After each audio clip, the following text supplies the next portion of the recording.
আসসালামু আলাইকুম। ওয়ালাইকুম আসসালাম। ভাইজান ভালো আছেন? আলহামদুলিল্লাহ। আলহামদুলিল্লাহ। আমিও আলহামদুলিল্লাহ ভালো আছি। আপনাকে পবিত্র মাহে রমজানের শুভেচ্ছা। আপনি হুমায়ূন ভাইয়ের কাছে শুনতে পেরেছি, অনেক দূর থেকে আসছেন। তো আসতে কোনো সমস্যা হয় নাই তো? যাক আলহামদুলিল্লাহ। আমার বাড়ি হচ্ছে কিশোরগঞ্জ। আমি লেখাপড়া মাদ্রাসা লাইনে করছি। আমার YouTube এ তো আমার পরিচয় দেখাইলাম। তো সব মিলিয়ে আছি আলহামদুলিল্লাহ। আল্লাহর ঘর কয়েকবার তওয়াফ করা, নবীর রওজা জিয়ারত করার তৌফিকও আল্লাহ তাআলা দিয়েছে। প্রতি বছরই যাই আরকি। ভাইজানের পরিচয়টা একটু দেন। আমার পরিচয় মোহাম্মদ এনামুল হক। আমি এসএম গ্রুপের মার্কেটিং কিউসি, আচ্ছা, আচ্ছা। Outside QC. আচ্ছা, আচ্ছা, বর্তমানে রানিং আছে। আচ্ছা। দেশের বাড়ি কোথায়? দেশের বাড়ি পাবনা। পাবনা কোথায়? ঈশ্বরদী? পাবনা চাটমোহর থানা। ও আচ্ছা, আচ্ছা। পাবনা এডওয়ার্ড কলেজ আছে না, ওই শহরে। এডেট কলেজ তো শহরে। চিনেন না? চিনি। যাক আলহামদুলিল্লাহ। তো ভাইজান কিছু মনে না করলে লেখাপড়া কি করছেন? SSC pass. এসএসসি না? যাক আলহামদুলিল্লাহ। তো বিষয় হচ্ছে আমাদের যে আলোচনাটা এটা কি ক্যারিয়ার প্ল্যান সহ হবে নাকি? নোমান ভাই? ক্যারিয়ার প্ল্যান সহ? আচ্ছা, আচ্ছা। পৃথিবীর পৃথিবীর সমস্ত মানুষ ইনকাম করতে চায়। কেউ হালাল ভাবে করে, কেউ হারাম ভাবে করে। কিন্তু প্রত্যেকটা মানুষের হাই এক্সপেকটেশন হলো তারা ইনকাম করতে চায়। তো এনামুল ভাই ইনকাম হচ্ছে দুই প্রকার, অ্যাক্টিভ এবং প্যাসিভ। অ্যাক্টিভ মানে অস্থায়ী, প্যাসিভ মানে স্থায়ী। তাহলে not only Bangladesh but also every country, more than 5% মানুষ যারা কিনা প্যাসিভ ইনকাম করে তথা স্থায়ী ইনকাম করে। যেমন মার্ক জুকারবার্গ ফেসবুক একবার আবিষ্কার করছে। যত মানুষ পৃথিবীতে ফেসবুক চালাচ্ছে, যেহেতু টাকা দিয়ে এমবি কিনতে হয়, টাকা দিয়ে ওয়াইফাই কানেকশন লাগাতে হয়, ওই টাকার একটা অ্যামাউন্ট মার্ক জুকারবার্গের অ্যামাউন্টে যাচ্ছে। কথা রাইট কিনা? তাহলে আপনার মার্ক জুকারবার্গ কি ইনকাম করছে? এটা কি অস্থায়ী না স্থায়ী? স্থায়ী। রাইট, কারণ ফেসবুক আবিষ্কার করছে একবার। আজীবন যত মানুষ ফেসবুক চালাবে উনি কি ইনকাম পাবে কি পাবে না? ইনকাম পাবে। আচ্ছা, একজন বাড়িওয়ালা একটা বাড়ি একবার করছে, ইনকাম আজীবন না? দেখেন এই বিল্ডিং এ দুই রকমের ইনকাম আছে, খেয়াল করবেন। একটা অস্থায়ী, একটা স্থায়ী। এই বিল্ডিং ধরেন 10 তলা, এই বিল্ডিং এ যারা দোকান ভাড়া নিছে, অফিস ভাড়া নিছে, তাদের দোকানে বেচা কেনা হোক বা না হোক, তাদের দোকানে কাস্টমার আসুক বা না আসুক, তাদের প্রফিট হোক বা না হোক, মাস শেষে বাড়িওয়ালাকে, মার্কেটের যে বাড়িওয়ালা, ভাড়া দিতে হয় না? তাহলে দোকানওয়ালা কি ইনকাম করতেছে? Active income.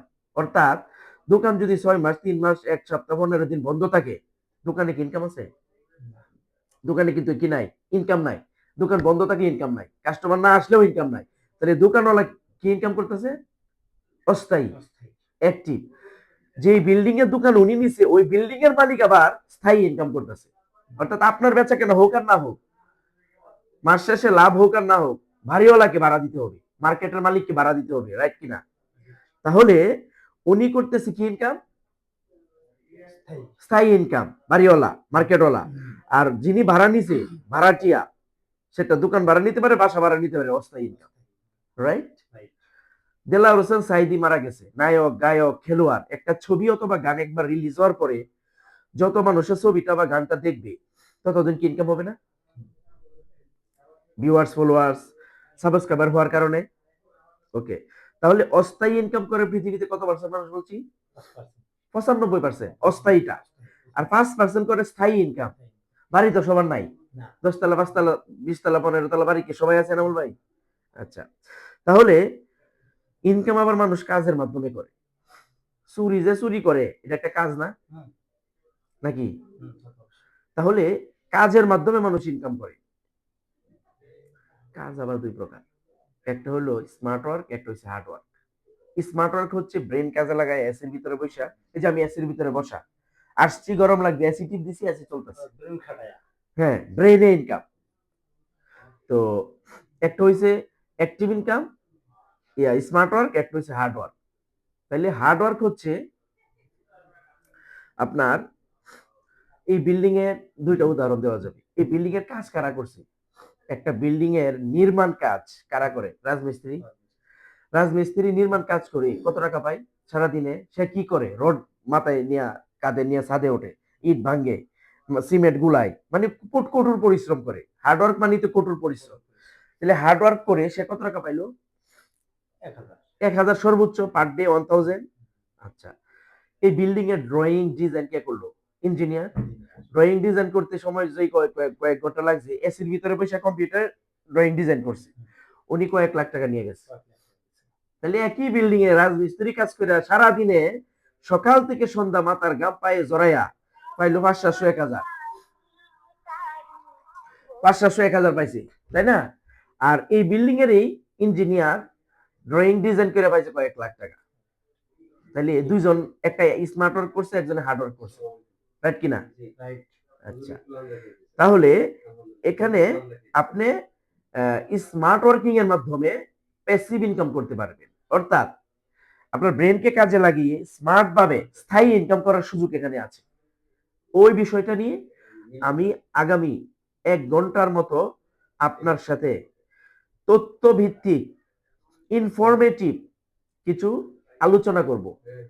আমার আলোচনা চলাকালীন সময় আপনার ভিতরে কিছু প্রশ্নের উদয় হতে পারে।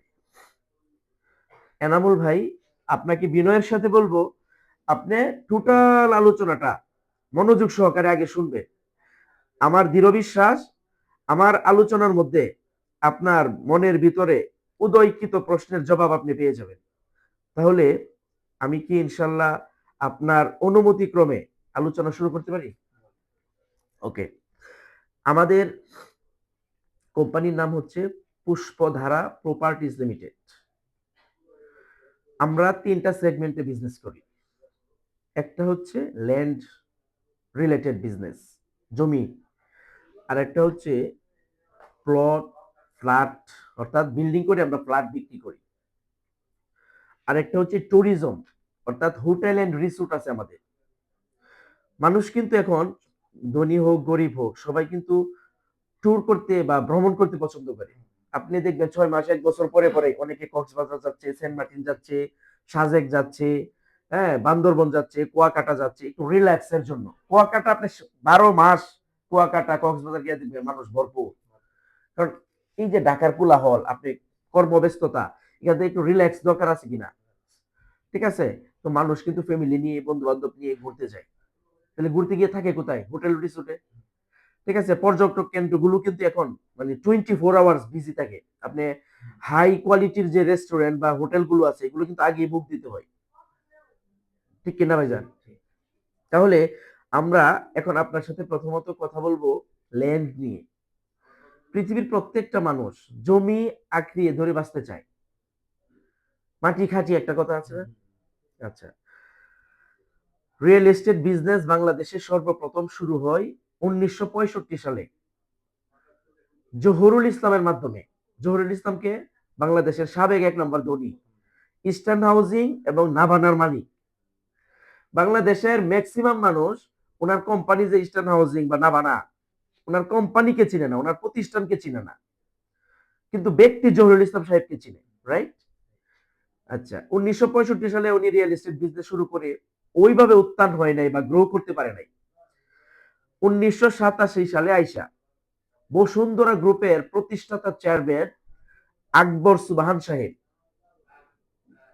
উনি কি করলেন? ওই যে বসুন্ধরা বাড়ি দ্বারা 10,000 বিঘা আছে এখানে, উনি ওইখানে দাঁড়িয়ে 1987 সালে স্বপ্ন দেখলেন যে উনি পরিকল্পিত আবাসিক প্রকল্প বা আবাসিক নগরী করবে। হাজার হাজার শত শত বিঘা জমির প্রয়োজন। কত বড় স্বপ্ন দেখছে উনি! যে টাইমে স্বপ্ন দেখছে ওই টাইমে মানুষ কিন্তু শহরমুখী না, গ্রামমুখী। গ্রামে যাদের দোতলা বাড়ি আছে তখন তো হচ্ছে টিনের ঘর, সনের ঘর, খড়কুটা, হ্যাঁ, কাচারি গ্রামে। এখন গ্রামে তখন স্ট্যাটাস ছিল যাদের গোয়াল ভরা গরু থাকতো, পুকুর ভরা মাছ থাকতো, গোলা ভরা ধান থাকতো, এটা তখনকার সময় স্ট্যাটাস ছিল তৎকালীন যুগে। 1987 সাল 90 সালের কথা বলতেছি। এখন তো হয়ে গেছে স্ট্যাটাস কারা, যার নাকি ঢাকা শহরে কয়েকটা ফ্ল্যাট আছে, বাড়ি আছে, বিএমডব্লিউ, প্রাডো, মার্সিডিজ, রাইট? তো ওই সময় যখন নাকি মানুষ আবাসন পরিকল্পিত নগরী কি এটা বাংলাদেশের মানুষ জানে না, ওই সময় আকবর সুবহান সাহেব স্বপ্ন দেখলেন কি করবেন, পরিকল্পিত আবাসন নগরী করবেন। আবাসন নগরী করার জন্য কি হাজার হাজার শত শত বিঘা জমি লাগবে না? তখন উনি খোঁজ খবর লাগাইলো জমিগুলো কার। খোঁজ খবর লাগিয়ে দেখলেন যাদের জমি তারা জমিগুলো বিক্রি করতে পারলে বাঁচে। অর্থাৎ জমিগুলো হলো সব সময় 12 মাস 12 ফিট 15 ফিট পানির নিচে থাকে। নর্দমা, নালা, ডোবা, ঝিল দেখছেন না, শুনছেন না? আচ্ছা, ঢাকা শহর কতদিন যাবত আছে? তাহলে তো ওই ঘটনা জানার কথা। আমরা 4 সালে তাও তো মোটামুটি জানার কথা না? 22 বছর। আর একটু আগের। ওকে, তাহলে আপনার উনি খুবই স্বল্প এবং অল্প দামে জমি ক্রয় করা শুরু করলো। 12 ফিট পানির নিচে কি করব, যাদের জমি তারা বেচতে পারলে বাঁচে, একদম কোন রকম দাম দিয়া জমি কেনা শুরু করে দিল। জমি কেনা যখন শুরু করলো, প্রচুর জমি কিনলো। জমি কিনতে কিনতে ওনার কাছে যত টাকা আছে জমি ইচ্ছা মতো কিনছে। এখন ওই জমি ডেভেলপ করতে হবে না, ভরাট করতে হবে না, এই পানির মধ্যে কেউ কি নিবে কেউ?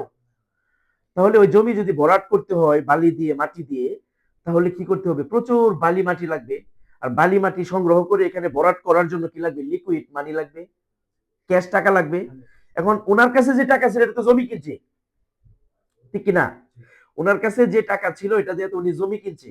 এখন বালি ভরাট করার জন্য প্রচুর যে লিকুইড বা ক্যাশ মানি প্রয়োজন, এই টাকাটা ওনার কাছে নাই।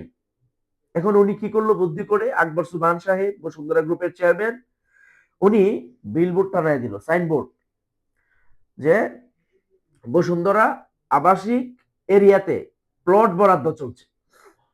এখন সাংবাদিকরা তো খুঁজে কিভাবে নেগেটিভ নিউজ করে টাকা ইনকাম করতে পারে। সাংবাদিকরা সুন্দরভাবে ক্যামেরা দিয়ে ছবি উঠাইছে, ক্যামেরা দিয়ে ছবি উঠায় পত্রিকাতে প্রতিবেদন করছে। প্রতারণার নতুন ফাঁদ, 12-15 ফিট পানির নিচে বিক্রি হচ্ছে আবাসন প্রকল্পের প্লট। এ যেন শুভঙ্করের ফাঁকি। এই পত্রিকার প্রতিবেদন দেখে মানুষ তো নেগেটিভ, 12 ফিট পানির নিচে নাকি আবাসন প্রকল্প হবে, ফ্ল্যাট হইব, প্লট হইব, ধারণা করতে পারে মানুষ নেগেটিভ, একটা গুঞ্জন ছড়াইছে বাংলাদেশ। তখন বুদ্ধি করে টেকনিকে কৌশলে মানে একটা অ্যানিমেশন ভিডিও বানাইছে ওনারা, চলো না বসুন্ধরা যায়। তখন দুটি চোখ একটি চ্যানেল বিটিভি, আর কোনো চ্যানেল ছিল বাংলাদেশে? তখন বিটিভিতে নিউজ দিছে বা অ্যানিমেশন ভিডিও বা টিভিতে থিম সং দিছে কি, চলো না বসুন্ধরা যায়, রুট হয়ে যাচ্ছে, বাচ্চা স্কুলে যাচ্ছে, মেডিকেল কলেজ হাসপাতাল স্কুল, আপনি যে বিল্ডিং এ থাকবেন বিল্ডিং হয়ে যাচ্ছে, রুমগুলো ডেকোরেশন হয়ে যাচ্ছে, তারপরে হচ্ছে ডাইনিং কিচেন, হ্যাঁ ইন্টেরিয়াল সব হয়ে যাচ্ছে একদম ঝকঝকা নান্দনিক ভাবে। যখন টিভিতে দেখালো, তখন তৃণমূল পর্যায়ে একদম প্রান্তিক পর্যায়ের শৌখিন কিছু মানুষেরা এখানে আসা শুরু করলো প্লট বরাদ্দ দেওয়ার জন্য, টিভির অ্যাড দেখে। তখন টিভির অ্যাড দেখে যখন আসা শুরু করলো, আসার পরে এক মজার ঘটনা ঘটছে। নৌকার ঘাটে নিয়ে আসছে, নৌকা দিয়ে নিয়ে যাইতেছে প্লট দেখাবো, ওই যে পানি তো, নৌকা দিয়ে নিয়ে যাচ্ছে প্লট দেখাবে। তখন আপনার বাঁশ গাইরে গাইরে দেখাইতেছে, বাঁশ আছে না, বাঁশ গাইরে এভাবে দেখাচ্ছে যে এই হচ্ছে 12 নম্বর রুট, 13 নম্বর প্লট, এখানে আপনার বিল্ডিংটা বা প্লটটা হবে। মানুষ বলতেছে বাটপাড়ির তো একটা সীমা থাকার দরকার, কি বাটপাড়ির একটা, টিভিতে দেখলাম কি আর এখন বাস্তবে এসে কি দেখাইতেছে, দুইটা ভিন্ন না? মানুষ কিন্তু আগে ঢাকা শহরের মানুষকে চিটার বাটপার মনে করতো, ঢাকা মানি ধান্দাল বাটপার টাউট, এখনো কিন্তু আছে, রাইট? তখন মানুষ নেগেটিভ হয়ে চলে যাওয়া শুরু করলো। আমার কথা ক্লিয়ার বুঝতেছেন তো? মানুষ নেগেটিভ হয়ে চলে যাওয়া শুরু করলো। তো মানুষ যখন নেগেটিভ হয়ে চলে যাওয়া শুরু করলো, এটা একটু ধরে, মানুষ যখন নেগেটিভ হয়ে চলে যাওয়া শুরু করলো, তখন 95% মানুষ নেগেটিভ, জমি কিনবে না। কারণ টিভিতে দেখছে এক রকম, এসে দেখে আরেক রকম, পানির নিচে কেউ কিনবে? 95% মানুষ নেগেটিভ গালাগালি করতেছে যে আমাদের কি বুয়া খবর দিয়ে খায় আনছে। 5% মানুষ কিন্তু এনামুল ভাই জমি কিনছে। যদি না কিনতো তাহলে আজকের এই বাড়ি দ্বারা বসুন্ধরা হইলো কিভাবে? রাইট? আচ্ছা, এখন কোন 5% মানুষ কিনছে? যে 5% মানুষ কিনছে, হ্যাঁ, যে 5% মানুষ কিনছে তাদের মধ্যে দুই রকম মানুষ আছে। কয় রকম? এটা একটু উপরে নিচে করে তাহলে ইয়ে হবে। একটা কিনছে লটারি শুরু। দুই রকম মানুষ আছে। একরকম হচ্ছে যারা দেশ বিদেশ ভ্রমণ কইরা তাদের বিচক্ষণতা আছে যে এরকম আবাসন প্রকল্প বাস্তবায়িত হয়। বিচক্ষণ লোকেরা কিনছে দেশ বিদেশ যারা ভ্রমণ করে, London, America, Singapore, Thailand, Malaysia, Dubai, Kuwait আছে না? যারা নাকি দেশ বিদেশ ভ্রমণ করে মানে ধারণা আছে যে এরকম পরিকল্পিত নগরী বাস্তবায়ন হয়, তারা কিনছে। আরেক প্রকার মানুষ আছে যারা বুকা টাইপসে, ধরেন হুমায়ুন ভাই আপনারা ডাক দিয়ে আনছে, বলছে আপনি কিনা নিছে, বুকা টাইপের এত চিন্তা করছেন, আচ্ছা হুমায়ুন ভাই যেহেতু বলছে উনি তো আমার খারাপ চাইবে না, আচ্ছা কিনা নেই কি, আচ্ছা এখন এভাবে কি কিনা নিছে। তাদেরকে যে তারা যে 5% মানুষ যে জমি কিনছে, বসুন্ধরা গ্রুপের যারা কর্তৃপক্ষ, তারা বলছে না কত তারিখে কতদিন পরে জমি বুঝাই দিব, বাড়ি করার উপযোগী বানায়, মানে তাদেরকে উপযুক্ত করে দিব, বলছে একটা ডেট দিছে কিনা? পানির উপরে দিকে তার কিনছে না, একটা প্রতিশ্রুতি দিছে। তো যেই প্রতিশ্রুতি যেই ডেট দিছে ওই ডেট অনুযায়ী তারা জমি হ্যান্ড ওভার করতে পারে না। কেন? মাটি ভরাট করার জন্য এখনকার মতো তৎকালীন সময় এত ডিজিটাল ডেজার সিস্টেম ছিল না। অত্যাধুনিক ডেজার সিস্টেম তখন ছিল, এখন তো ডেজার লাগাই দেয় নাকি এনামুল ভাই? তখন বিশাল ম্যান ফোর্সের মাধ্যমে বলগেট দিয়া মাথায় করে বালি ভরাট করত। সময় মতো জায়গা বুঝিয়ে না দিতে পারায় কিছু লোক মামলা মোকদ্দমা বিচার সালিশ দরবার করে বিভিন্ন ভাবে গ্যাদারিং করে টাকা নিয়ে গেছে, জমি নিবে না। তখন এই যে 95% লোক জমি কিনে নেয়, তারা টিটকারি মস্কারি করে, কিন্তু যারা কিনছিল 10 কাঠার একটা প্লট 5 লাখ টাকা দিয়ে কিনছে, তাহলে কাঠা কত পড়লো? 50,000। ঠিকই কিছুদিন পরে জমি কিন্তু ভরাট হয়েছে। এনামুল ভাই আপনি খেয়াল করে দেখবেন, একটা নর্দমা, নালা, ডুবা, ঝিল, বিল যদি বালি দিয়ে হঠাৎ করে মরুভূমির মতো ভরাট হয়ে যায়, দেখতে কি বেশ সুন্দর দেখা যায়? চমৎকার লাগে না? নান্দনিক লাগে না? তখন যখন বালি দিয়ে ভরাট হয়ে গেছে, বাচ্চারা ফুটবল খেলে, খেলাধুলা করে, রৌদ্রের দিনে বড় মানুষ রৌদ্র পোহায়, হ্যাঁ, এই জায়গাটা অনেক সুন্দর চমৎকার হয়ে গেছে। তো সুন্দর চমৎকার হয়ে যাওয়ার ফলে এই যে এটা খুললে হয়ে গেছে আবার, সুন্দর চমৎকার হয়ে যাওয়ার ফলে সুন্দর চমৎকার হয়ে গেছে। তো সুন্দর চমৎকার হয়ে গেছে, ওই যে 95% মানুষ জমি কিনে নাই, তারা দৌড়ায় আইসা হুমড়ি খেয়ে পড়ছে। আরে কথা তো মানে বাস্তব হয়ে গেছে, জমি কেনার জন্য তারা হুমড়ি খেয়ে পড়ছে। বালি ভরাট হওয়ার সাথে সাথে, ডেভেলপের সাথে সাথে জমির দাম হয়ে গেছে, 10 কাঠার প্লটের দাম হয়ে গেছে 50 লাখ। কিনছিল কত দিয়া? যারা কিনছিল 5 লাখ দিয়া, দাম হয়েছে এখন 50 লাখ। ডেভেলপ হওয়ার পরে কত লাখ বাড়লো? 45 লাখ টাকা লাভে আছে না যারা কিনছে? আচ্ছা, এখন দৌড়ায় আইসা কিছু লোক জমি কিনলো, যে যারা নাকি 50 লাখ টাকা দিয়ে কিনলো 5 লাখ টাকার জমি, তারা কি লসে পড়ছে? লুজার না। কেন? সময়ের ব্যবধানে একটা সময় 1 কোটি হয়েছে, 2 কোটি হয়েছে, এখন 4-5 কোটি 6 কোটি বসুন্ধরাতে জমির দাম, তাহলে কি লুজার হয় নাই? এখন ধরেন একজন ব্যক্তি হুমায়ুন ভাই বলছে একদম নিঃস্ব কিছু টাকা জমাইছিল, ওই টাকা দিয়ে ধরেন জমিটা রাখছে, সর্বস্ব টাকা একদম শেষ অবলম্বন দিয়া। এখন উনি 10 কাঠা যে রাখলো, জমি ডেভেলপ হইলো, বসুন্ধরা হইলো, এই 10 কাঠার মধ্যে রাজুকের আইন অনুযায়ী, যেহেতু সুপরিকল্পিত আবাসন প্রকল্প, রাজুকের আইন অনুযায়ী আপনি G+15 করতে পারবেন, অর্থাৎ গ্রাউন্ড ফ্লোর থেকে নিয়ে 15 তলা করতে পারবেন, এটা রাজুকের আইন। তাহলে যদি 15, আমরা কাটা কি দিয়ে বুঝি? স্কোয়ার ফিট দিয়া, তাহলে 720 স্কোয়ার ফিট সমান সমান 1 কাঠা, জানেন নি এটা? আচ্ছা, 720 স্কোয়ার ফিট সমান সমান 1 কাঠা, তাহলে ইনটু 10, যেহেতু 10 কাঠা, তাহলে সমান সমান 7200 স্কোয়ার ফিট, 7200 স্কোয়ার ফিট। তাহলে রাজুকের আইন অনুযায়ী 20% জায়গা ছাড়তে হইব। কেন? পুরান ঢাকা কখনো গেছেন কিনা? লালবাগ, ট্যানারি, পুরান ঢাকা গেলে দেখবেন বিল্ডিং এত কাছে কাছে করছে, যে যার মতো করে, মানে 1 ইঞ্চি জায়গাও ছাড় দেয় না। এখন কেউ মারা গেলে লাশ যে বের করবে খাটিয়া দিয়া, এই অবস্থা নাই। এক বিল্ডিং এ আগুন লাগলে আরেক বিল্ডিং এর মানুষ বিপদে পড়ে, আগুন লাগিয়ে যায় আতঙ্কে, ভূমিকম্প হলে বের হওয়ার সুযোগ নাই। তাহলে এভাবে যদি হয়, যে যার মতো করে এলোমেলো, তাহলে এটা কি হয়? মানুষ বিপদগামী হয়।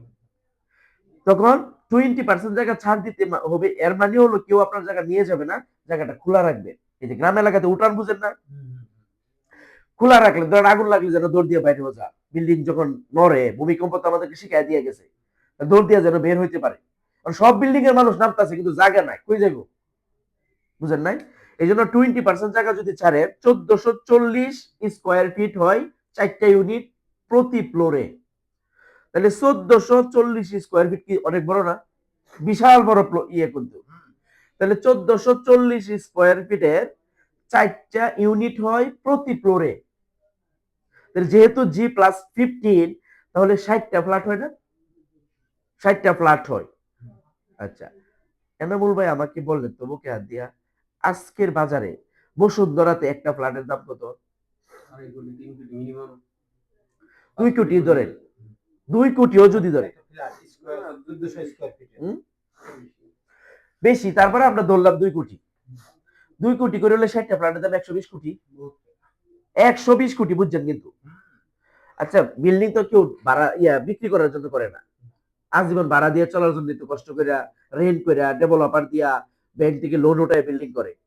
তাহলে 60টা ফ্ল্যাটের ভাড়া যদি দেন আজকের বাজারে, আবাসিক বসুন্ধরাতে, ঢাকা শহর তো কয়েকটা এরিয়া হয়েছে ভিআইপি, এলির জোন, এর মধ্যে গুলশান, উত্তরা, বসুন্ধরা, বাড়িধারা, ধানমন্ডি, পূর্বাচল এখন ইদানিং হচ্ছে, এগুলোই তো মানে ঢাকা শহর একটু ভিআইপি জোন, রাইট? এর মধ্যে বর্তমান বাজারে বসুন্ধরাতে একটা ফ্ল্যাটের ভাড়া কত জানেন? আনুমানিক হইতে পারে সর্বনিম্ন 40,000, 50, 60, 40,000। এভারেজ যদি ধরেন আবার 70-80,000 আছে, তাহলে 50 ধরেন, এভারেজে 50,000 ধরে। তারা বেশি ইনকাম করে, 1-1.5 লাখ টাকার তো সবাই থাকতে পারবে না। তাহলে 50 করেও যদি ধরেন, 60টা বিল্ডিং এর ভাড়া কত? 60টা ফ্ল্যাটের 30 লাখ। 30 লক্ষ টাকা মাসে যদি ভাড়া হয়, তাহলে বছরের ইনকাম কত? এক বছরের ইনকাম হিসাব করে 30 লাখ ইন্টু 12, 3 10 30 টাকা কত? কি 30 লাখ টাকা মাসে ভাড়া আসলে এক বছরে কত? এটা মোটামুটি ধরেন অনেক কোটি টাকা। কত? 30 30 লাখ ইন্টু 12, 30 লাখ ইনটু হলো 12, 3 কোটি 60 লাখ। 3 কোটি 60 লাখ টাকা বছরে ভাড়ায়, 3 কোটি 60 লাখ টাকা নাকি? তাহলে এই ব্যক্তিটা জমি কত টাকা দিয়ে কিনছিল ভাই? 5 লাখ। অনলি 5 লাখ টাকা দিয়ে। আজ থেকে 30-35 বছর আগের কথা বলতেছি। তখন এত প্রযুক্তি আপডেট ছিল না, তখন 30-35 বছর লাগে, এখন তো 30-35 বছর লাগবে না, এখন তো সব ডিজিটাল, হাতের মুঠোয় সব চলে আসছে, বিভিন্ন অত্যাধুনিক মেশিন বেরিয়েছে, রাইট? এতটুকু ক্লিয়ার? তাহলে ওই ব্যক্তি কোন ব্যাংক আছে, কোন ইন্স্যুরেন্স আছে, কোন এনজিও আছে, কোন সমিতি আছে যে 5 লাখ টাকার বিনিময়ে আপনার 120 কোটি টাকা দিব? না, কোনো ব্যাংক নাই। এটা কি সম্ভব? তাহলে মাটি যে খাঁটি, হালালে যে বরকত আছে, এটার প্রমাণ কি এটা না? এতটুকু ক্লিয়ার না? আসে এখন এই যে এটা ধরেন ঢাকা শহর, এটা কি মোবাইলটা? ধরেন ঢাকা শহর। ঢাকা শহরে স্বাস্থ্যসম্মতভাবে WHO, হু মিনস হচ্ছে ওয়ার্ল্ড হেলথ অর্গানাইজেশন, বিশ্ব স্বাস্থ্য সংস্থার জরিপ অনুযায়ী ঢাকা শহরে স্বাস্থ্যসম্মতভাবে, ঠিক আছে, ফ্লেক্সিবল ভাবে বসবাস করতে পারে মাত্র 2 কোটি মানুষ। কিন্তু জীবিকার তাগিদে আনফরচুনেটলি, দুর্ভাগ্যবশত বসবাস করতেছে 5 কোটি প্লাস মানুষ। 2 কোটির মধ্যে 5 কোটি। তাহলে এখন ঢাকা শহরে যে 2 কোটি প্লাস মানুষ বসবাস করতেছে, স্বাস্থ্যসম্মত না অস্বাস্থ্যসম্মত? বর্তমানে অস্বাস্থ্যভাবে, কারণ 2 কোটি থাকার কথা 5 কোটি থাকতেছে। জ্যাম একটা লাগলে 2 ঘন্টা লাগে, ধুলাবালি, জ্যাম, বায়ু দূষণ, গ্যাস দূষণ, বিভিন্ন শব্দ দূষণ, রাইট না? তাহলে ঢাকা শহরে বিশ্ব স্বাস্থ্য সংস্থার জরিপ অনুযায়ী রাষ্ট্রীয়ভাবে থাকতে পারে 2 কোটি, থাকতেছে 5 কোটি। তাহলে ঢাকা শহরের গ্যাঞ্জাম কিন্তু কমতেছে না। 2 তলা 3 তলা রাস্তা করেও কিন্তু জ্যাম কমানো যাইতেছে না। কুড়িল বিশ্ব রোডের এখানে গিয়ে যান উপরে তাকাবেন, ইউরোপ কান্ট্রির মতো মনে হয়। এত পরিমাণ রাস্তা করছে, তাও জ্যাম কমে না ঢাকা শহর। কেন? 2 কোটির ব্যাকআপ তো আপনি 5 কোটিতে দিতে পারবেন না। 2 কোটি মানুষের 5 কোটি মানুষ কি 2 কোটি মানুষের রিকভারি করতে পারবে? এখন সরকার চিন্তা করছে ঢাকা শহরকে এক্সপ্যান্ড করবে, মানে বাড়াবে চতুর্দিক দিয়ে, এভাবে এভাবে এভাবে ঢাকা শহরকে বাড়াবে। এই বাড়াতে যায় আলহামদুলিল্লাহ আমরা 2টা জায়গা পেয়ে গেছি। একটা হচ্ছে ঢাকা শহর যে সরকার চতুর্দিক দিয়ে বাড়াইছে, এই দিক দিয়ে মিরপুর, বেড়িবাঁধ, সাভার, আশুলিয়া পর্যন্ত, পদ্মা সেতু পর্যন্ত, টঙ্গী, গাজীপুর পর্যন্ত ঢাকা সিটির আওতায় নিয়ে আসছে। ঢাকা সিটির আওতায় এটা কিন্তু সংসদে বিল পাস হয়ে গেছে, একদম সবকিছু ওকে, স্যাংশন পাস হয়ে গেছে, এখন শুধু কাজ করবে। শেখ হাসিনার যেই সমস্ত রাস্তার কাজ ধরে গেছিল, ওই সমস্ত রাস্তার কাজ কি শেখ হাসিনা চলে যাওয়ার কারণে বন্ধ আছে না চলমান? রাষ্ট্রীয় কোনো কাজ, রাষ্ট্রীয় অবকাঠামো ডেভেলপ করার জন্য যত কাজ আছে, যেই সরকারই আসুক ওই কাজ সম্পন্ন হবে, নাকি ভুল বলছি? তাহলে আমরা সৌভাগ্যবশত 2টা জায়গা পেয়ে গেছি। একটা হচ্ছে মিরপুর বেড়িবাঁধ বোটানিক্যাল গার্ডেন, ওইটার বিপরীত পাশে দা ওয়েস্টার্ন ভ্যালি, 9,500 বিঘা।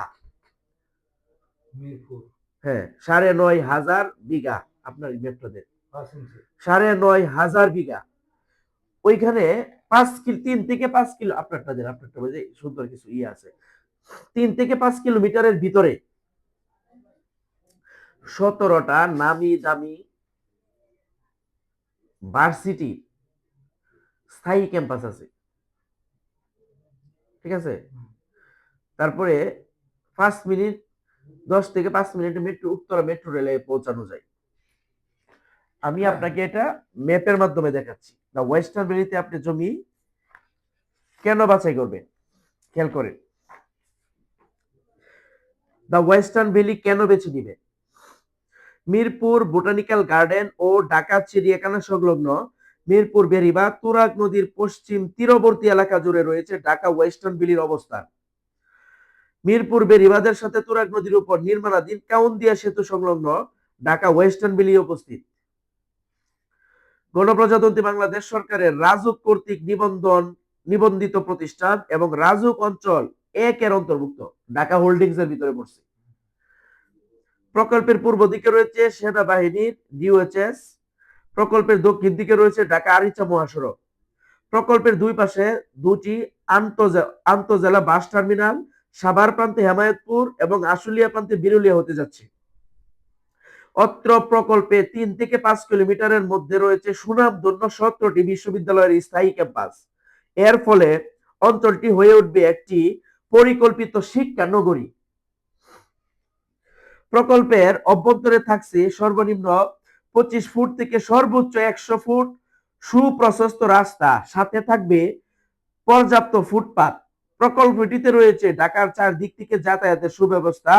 প্রকল্পটির কোনো ব্যাক সাইড নেই, চতুর্দিক দিয়ে কি আপনি ঢুকতে পারবেন প্রকল্পে।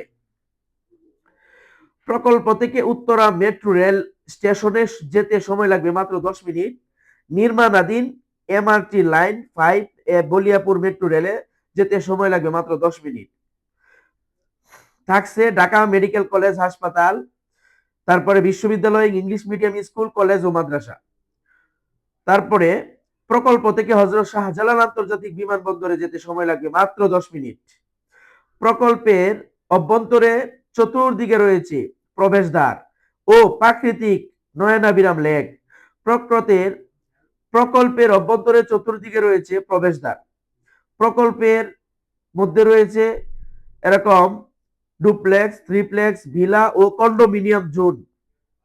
থাকবে নিজস্ব বিদ্যুৎ প্রকল্প, পানি পরিশোধন প্রকল্প, বর্জ্য পরিশোধন প্রকল্প ও বায়োগ্যাস প্রকল্প। সরকারি নীতিমালা অনুযায়ী দক্ষ ও অভিজ্ঞ স্থাপিতদের পরামর্শের ভিত্তিতে এবং আধুনিক বিশ্বের উন্নত প্রকল্পের আদলে গড়ে উঠবে এই সুপরিকল্পিত নগরী। প্রকল্পের অভ্যন্তরে 45 বিঘা জমির উপর গড়ে উঠবে আন্তর্জাতিক মানের রিসোর্ট, যা প্রাকৃতিক লেক সমৃদ্ধ তুরাগ নদীর কুল ঘেঁষে তৈরি হবে। দ্য ঢাকা ওয়েস্টার্ন ভ্যালির প্রকল্প গণপ্রজাতন্ত্রী বাংলাদেশ সরকারের সকল সংস্থা হইতে অনুমতিপ্রাপ্ত প্রতিষ্ঠান। প্রকল্পটির রয়েছে সকল ধরনের লিগ্যাল ডকুমেন্টস। বুঝছেন কিনা? একটা প্রকল্প করার জন্য মানে রাজুকের অনুমোদন লাগে। এই জায়গাটা কার নামে?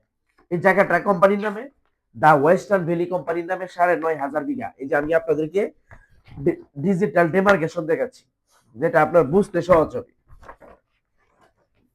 খেয়াল করেন, এই যে চিড়িয়াখানা, বোটানিক্যাল গার্ডেন, এই যে উত্তরা দিয়াবাড়ির বিল্ডিং এর তলা দেখা যায়, এটা কিন্তু ডিজিটাল ডিমার্কেশন করা, ঠিক আছে, লেআউট। এটা হচ্ছে তুরাগ নদী, শুনছি, হ্যাঁ তো। তুরাগ নদী এটা, ঠিক আছে। এখন এটা হচ্ছে তামান্না পার্ক। এই যে ১০০ ফিট রুট দিয়া আন্ডার কনস্ট্রাকশন কাউন দিয়ে ব্রিজ হতে যাচ্ছে। এই নদীর কারণে ব্রিজ না হওয়াতে, এই কাউন দিয়া ব্রিজের কারণে কিন্তু এলাকাটা বিচ্ছিন্ন। এখন ওই ঢাকা ১৪ যে আসন আছে, তারেক রহমান বর্তমান রাষ্ট্রপতি, আমাদের প্রধানমন্ত্রী। প্রধানমন্ত্রী, হ্যাঁ সরি, বর্তমান প্রধানমন্ত্রী, উনি নির্বাচনী ১ নম্বরে যে ইশতেহার দিছে, দেখেন কি বলে। বনগাঁ এবং কামদিয়া ইউনিয়নের জনগণের চলাচলের নির্বিঘ্নে চলাচলের জন্য তুরাগ নদীর উপর একটি ব্রিজ। প্রিয় ভাই বোনেরা, আগে শুনেন কি বলি আমি তো এখনো বলিনি কিছু। আগে একটা মিনিট সময় দেন, আমি বলি, আগে কথা শেষ করি, তারপরে জোরে ডহল তালি দিয়ে।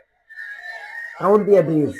প্রিয় ভাই বোনেরা, বিগত ১৬ বছর আমরা তাহলে কাউন দিয়া ব্রিজ অলরেডি কাজ চলমান, এই বিভিন্ন কারণে জুলাইয়ের পরে একটু স্লো ছিল আর কি। তাহলে এই হচ্ছে আমাদের ৯,৫০০ বিঘা, ৯,৫০০ বিঘা। তাহলে এইটা যখন ব্রিজটা হয়ে যাবে, ১০০ ফিট রূপ দিয়ে বনগা দিয়ে কানেক্ট হবে, তাহলে এটার দাম হবে মিরপুরের তুলনা আমার এটার দাম হবে শতগুণ বেশি। কেন? গুলশানের আদি নাম ছিল গুলাগ্রাম। গুলশান যেহেতু সুপরিকল্পিত আবাসন প্রকল্প, গুলশানের জমির দাম হয়েছে ২০-২৫ কোটি টাকা কাটা একর। নাকি ভুল বলছি? ঠিক। এই গুলশান থেকে পায়ে হেঁটে আপনি মহাখালী যেতে পারবেন। মহাখালীর জমির দাম কত? একটু কম। অনেক কম, গুলশান ১-১.৫ কোটি টাকা। আর গুলশান ২০-২৫ কোটি। ডে নাইট, আকাশ পাতাল ব্যবধান না? কেন? গুলশান পরিকল্পিত আর মহাখালী অপরিকল্পিত। ঠিক একইভাবে মিরপুর হচ্ছে অপরিকল্পিত, আমার প্রকল্প ৯,৫০০ বিঘা, এটা হচ্ছে কি সুপরিকল্পিত। বুঝছেন কিনা? বুঝছি। যার কারণে এটার চেয়ে এটার দাম কি অনেক বেশি হবে না? অবশ্যই। আচ্ছা, এটার চেয়ে এটার দাম কি অনেক বেশি হবে। এটা হচ্ছে একটা গেল আমাদের, এটা হচ্ছে একটা প্রকল্প ৯,৫০০ বিঘা। আচ্ছা, আমাদের আরেকটি প্রকল্প আছে, আমাদের আরেকটি প্রকল্প আছে, সেটার আগে একটু আলোচনা আছে। আপনি যদি কোনো জায়গা কিনে আপনি যদি প্রফিটেবল হতে চান, লাভবান হতে চান, জায়গা কিনা, ভাই গ্রাম এলাকাতে ১০০ শতক জমি থাকার চেয়ে ঢাকা শহরে জায়গা মতো ৫ শতক জমি থাকা অনেক বেশি ক্রেডিট এবং স্ট্যাটাস আছে। নাকি ভুল বলছি? তাহলে আপনার জায়গা কিনে যদি আপনি প্রফিটেবল, লাভবান হতে চান, উইন করতে চান, গেইন করতে চান, তাহলে ৩টা জিনিস দেখতে হবে। কয়টা? ১ নাম্বার হচ্ছে, আপনি যেখানে জায়গা কিনতেছেন ওই জায়গার আশেপাশে কমিউনিকেশন বা যাতায়াত ব্যবস্থা, যোগাযোগ ব্যবস্থা কেমন আছে অথবা কেমন হওয়ার সম্ভাবনা আছে। বুঝছেন কিনা? এটা ১ নাম্বার। নাম্বার 1। ২ নাম্বার হচ্ছে, যেই জায়গাতে আপনি কিনতেছেন ওই জায়গার আশেপাশে সরকারের স্থাপনা, রাষ্ট্রীয় স্থাপনা কেমন আছে, কোর্ট কাছারি, অফিস আদালত আর কি।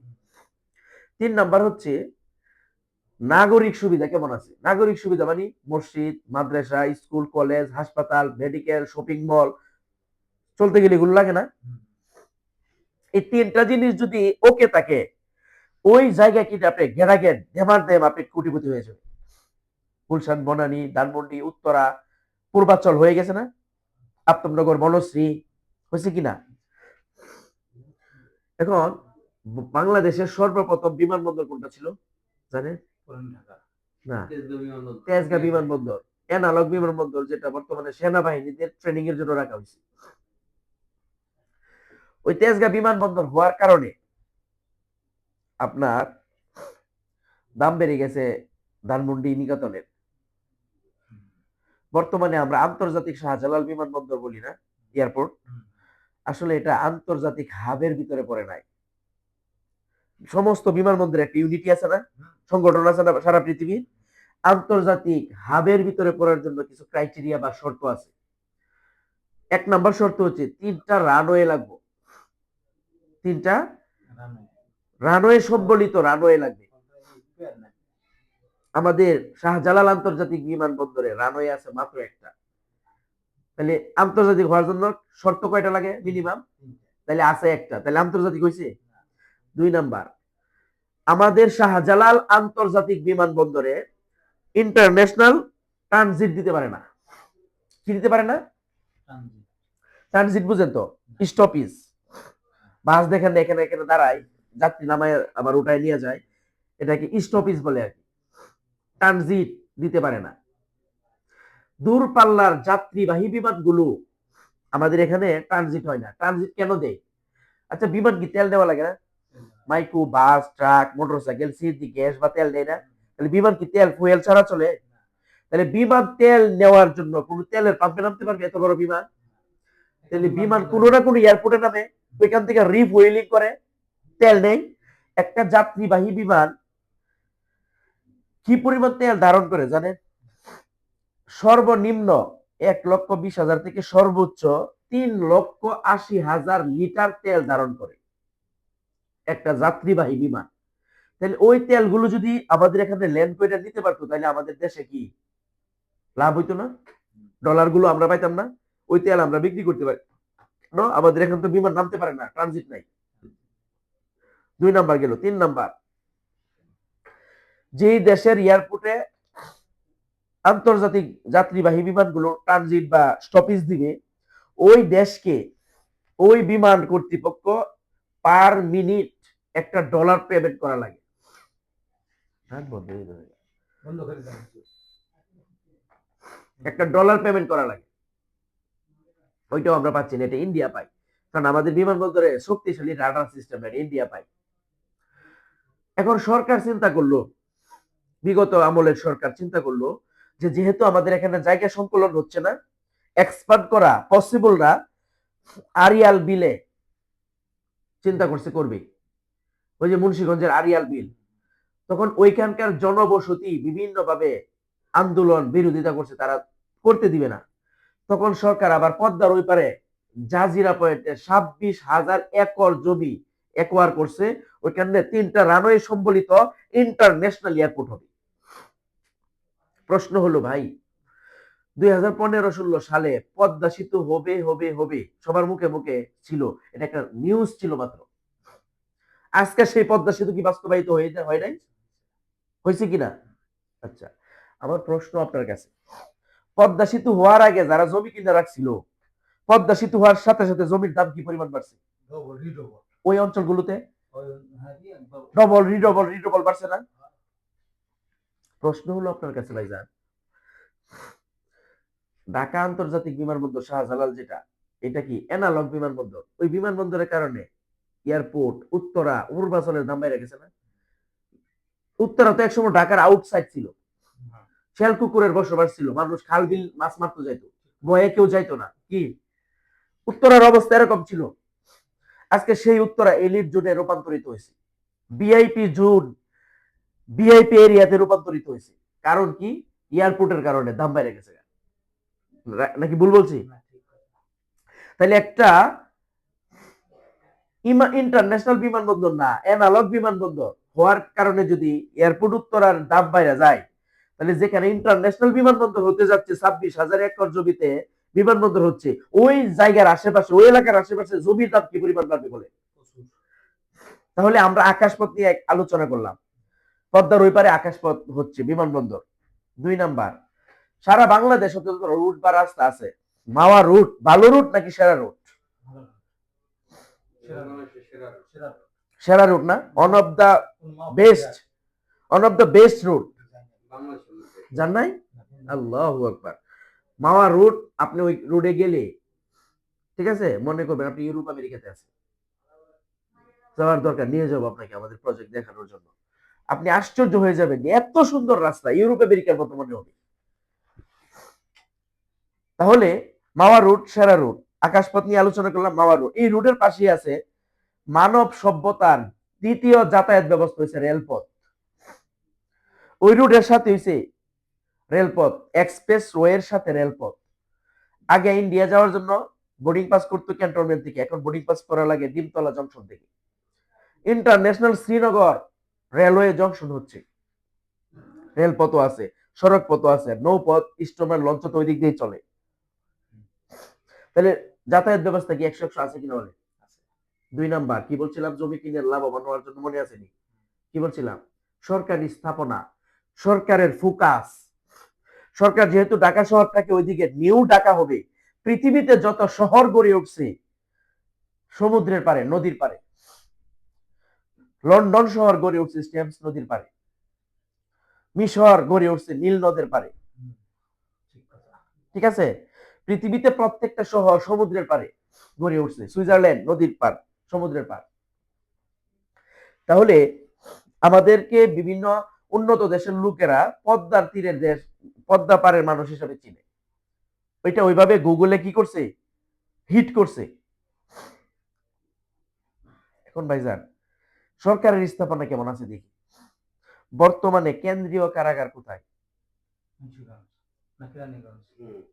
কেরানীগঞ্জ, মাওয়া রোডে। আমি মাওয়া রোড নিয়ে কথা বলতেছি, ইহা থাকলে সুবিধা, চিনতে দেখা যায় পড়তে।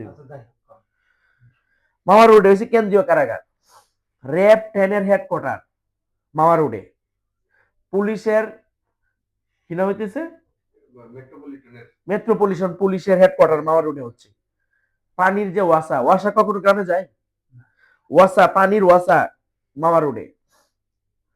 তারপরে জগন্নাথ বিশ্ববিদ্যালয়ের স্থায়ী ক্যাম্পাস মাওয়া রোডে। বসুন্ধরা ইন্টারন্যাশনাল কনভেনশন সেন্টার হচ্ছে মাওয়া রোডে। সরকারের রাজুক জিলমিল আবাসন প্রকল্প মাওয়া রোডে।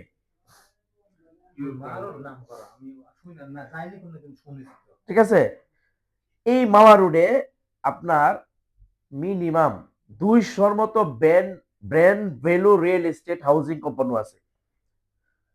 এই হাউজিং কোম্পানিগুলো মাওয়া রোডে, 2 পারে গেলে আপনি দেখবেন, যেদিন যাবেন আমাদের সাথে, একটু পরে নিয়ে যাবো, গাড়ি আসতেছে, 2 পারে দেখবেন, 2 পাশে দেখবেন হাউজিং আর হাউজিং, রিয়েল এস্টেট আর রিয়েল এস্টেট। বসুন্ধরা, নাবানা, ইস্টার্ন হাউজিং, তারপরে প্রিয় প্রাঙ্গন, জিলমিল, স্বপ্নধারা, নতুন ধারা, জামাত ইসলামের বাতায়ন, তারপরে সে ইউরোপা রয়্যাল সিটি, দরিদ্রী, পুষ্পধারা, সবগুলোর নাম তো আমার মুখস্থ নাই। 200 মতো নাম কি মুখস্থ রাখা আমার এটা বিষয়বস্তু।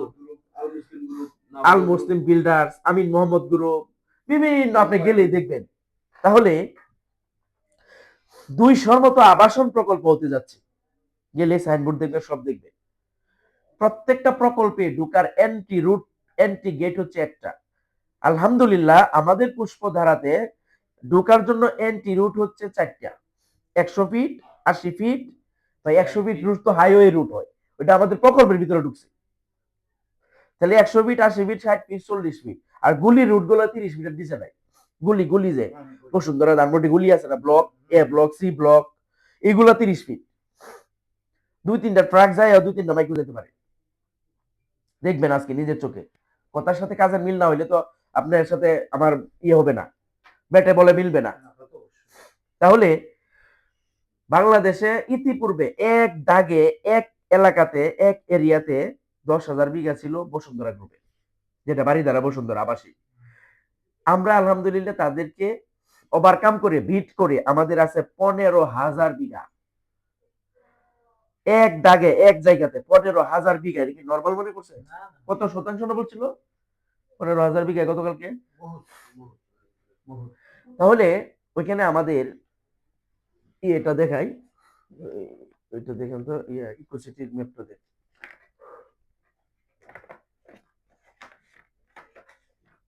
ইকোসিটির ম্যাপটা দেখ, 15,000 বিঘা আছে ওইখানে।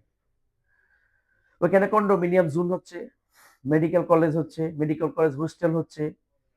এই যে এগুলো কিন্তু চাইলে আপনি বানাইতে পারবেন না। সরকার থেকে ডিজিটাল ডিমার্কেশন করা, রাষ্ট্রীয়ভাবে বিভিন্ন সংগঠন সংস্থা থেকে অফিস আদালত থেকে অনুমোদন নেওয়া, এইভাবে দেখেন খেয়াল করেন। এটা হচ্ছে ঢাকার সাইড, এটা মাওয়ার সাইড। বেগুনি কালার এটা রেল লাইন, রেল লাইনের সাথে 100 ফিট রুট হচ্ছে, এটা রেল কর্তৃপক্ষ করতেছে। বিআরের পিলার টানানো আছে, আপনি গেলে দেখবেন। এই সাদা যে ব্লকগুলো, এগুলো হচ্ছে আমাদের নিজস্ব কন্ডোমিনিয়াম হচ্ছে, তারপরে হচ্ছে অ্যামিউজমেন্ট পার্ক হচ্ছে, medical college hostel, medical college হাসপাতাল, হ্যাঁ এগুলো হচ্ছে। এই যে 100 ফিট রুট দিয়া, এটা হচ্ছে আপনার 100 ফিট রুট দিয়া কানেক্ট হবে, এই যে, ঠিক আছে, 100 ফিট রোড। তারপরে এটা হচ্ছে কত ফিট, ওই যে 80 ফিট রোড, এটা তো মূল রোড, এটা 80 ফিট, এটা হচ্ছে 100 ফিট, ঠিক আছে। এখানে বিভিন্ন ব্লক আছে, এটা দেখেন ভিআইপি ব্লক, 20 কাটা করে, 10 কাটা, 5 কাটা, এগুলা কিন্তু সব এক একটা প্লট, এক একটা বিল্ডিং হবে। বালি ভরাট চলতেছে, গিয়ে দেখবেন বালি ভরাট চলমান, ডেভেলপমেন্ট হচ্ছে আর কি, ঠিক আছে। তাহলে এরকম আমাদের 3টা আছে ডিজিটাল ডিমার্কেশন। এটা যেরকম দেখছেন, এই যে দেখেন সেক্টর 1 2 3 একই সিস্টেম আর কি, সেক্টর 1 2 3। তাহলে আমাদের এখানে 15,000 বিঘা আছে, যদি আপনি নিজের চোখে আলহামদুলিল্লাহ আজকে দেখবেন। তো এতটুকু আলোচনা বুঝছেন কিনা? তাহলে আপনি যখন আবাসন প্রকল্প করবেন, ওইখানে আমার আপনার বাচ্চা কাচ্চারা থাকবে একটা পরিবেশের ভিতরে। সচিব, আমার আপনার বাচ্চা কাচ্চা, নাতি নাত্তর, তারা সচিবের ছেলে মেয়ের সাথে লেখাপড়া করবে, আপনার জজের ছেলে মেয়ের সাথে, আপনার বড় বড় অফিসারের ছেলে মেয়ের সাথে, তাহলে পরিবেশটা কি ওইভাবে গড়ে উঠবে না?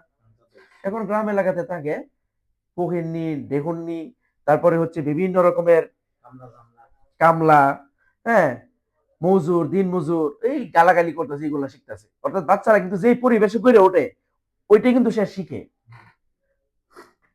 ঠিক কিনা?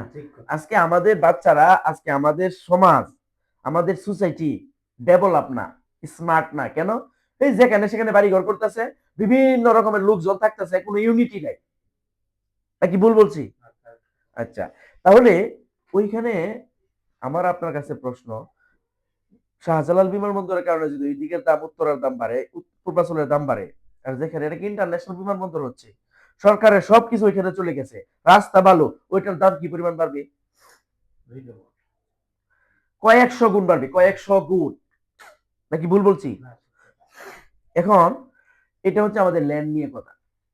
আমাদের আরেকটা প্রজেক্ট আছে, সেটা হচ্ছে আপনার কক্সবাজার হোটেল দা বে আইকন। এটা হচ্ছে আমাদের হোটেলের ডিজাইন, এটা আমাদের হোটেলের কি ডিজাইন। বাংলাদেশে একদম এক্সিলেন্ট নান্দনিক মানের হোটেল, এটা আমাদের হোটেলের ডিজাইন। বাংলাদেশে এরকম হোটেল দ্বিতীয় আর নাই। 5 স্টার মানের, 7 স্টার মানের হোটেল আমরাই করতে যাচ্ছি। একটা হচ্ছে পাইলিং এর কাজ শেষ, একটা হচ্ছে পাইলিং এর কাজ কি শেষ, আর একটা হচ্ছে সয়েল টেস্টের কাজ চলতেছে। এখন এটা কোন ডিজাইনের হোটেল হবে এটাও আমি আপনাকে দেখাচ্ছি। গতকালকে আমাদের প্ল্যান পাস হয়েছে, তো একদম ডিজাইন মিজাইন সব অলরেডি কাজ এখন চলতেছে। এখানে হচ্ছে আপনি যদি 75 স্কোয়ার ফিট কিনেন তাহলে 15 লাখ টাকা, 150 স্কোয়ার ফিট কিনলে 3 লাখ টাকা, 300 ফিট যদি কিনেন, 300 square feet 60 lakh, 750 square feet করলে 1,50,00,000 লাখ। ভাই টাকা যার কাছে আছে, এটা টাকা না তার জন্য, যার কাছে আছে। আপনি কক্সবাজারে একটা রিসোর্টের মালিক, কত স্কোয়ার ফিট কিনছে এটা কিন্তু কেউ জিজ্ঞেস করবে না। আপনি যদি বলেন যে আমি একটা রিসোর্টের শেয়ার হোল্ডার, আপনার স্ট্যাটাস, আপনার গেট আপ বাড়লো না। এখন নিলে কি হবে? কারণ এখানে সবসময় পর্যটকরা যায়, প্রতিদিন হোটেল ভাড়া চলতেছে, ওখান থেকে টাকা আসবে না।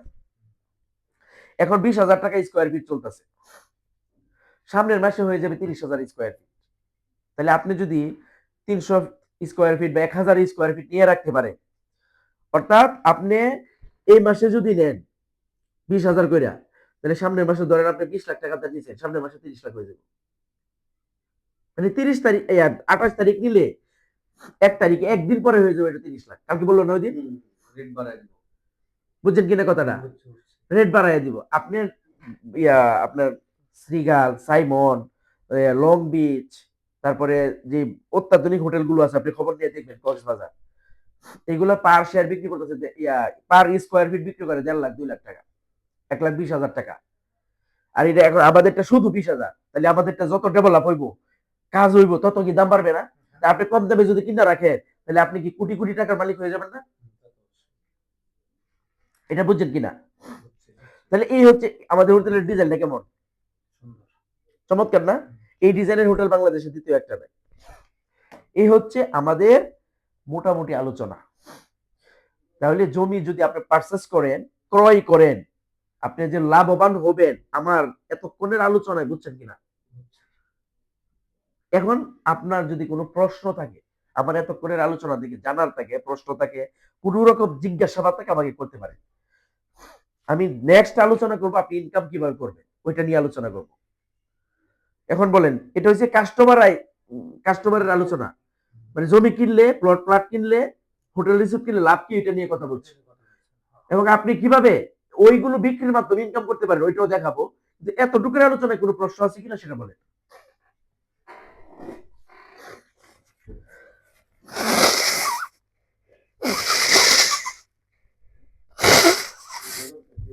না, তাই আর কি, সব ঠিক আছে।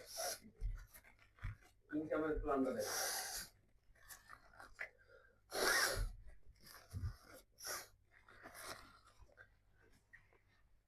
ঘটনা হলো মনে করেন আমার ব্যক্তিগত কথা। জি, ভিডিও স্টপ করে।